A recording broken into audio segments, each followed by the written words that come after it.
ഒരു പിടിയവിലുമായി ജന്മങ്ങൾ താണ്ടി ഞാൻ വരികയായി ദ്വാരകത്തേടി, ഗുരുവായൂർ കണ്ണനെ തേടി.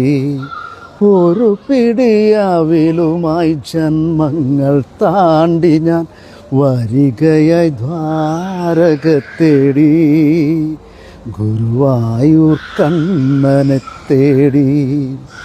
അഭിഷേകവേളയാണെങ്കിലും നീയപ്പോൾ അടിയനു വേണ്ടി നട തുറന്നു. അഭിഷേകവേളയാണെങ്കിലും നീയപ്പോൾ അടിയനു വേണ്ടി നട തുറന്നു. 1000 മണിയൊച്ച എതിരേറ്റു എന്നെ അവിടുത്തെ കാരുണ്യമെതിരേറ്റു, അവിടുത്തെ കാരുണ്യമെതിരേറ്റു.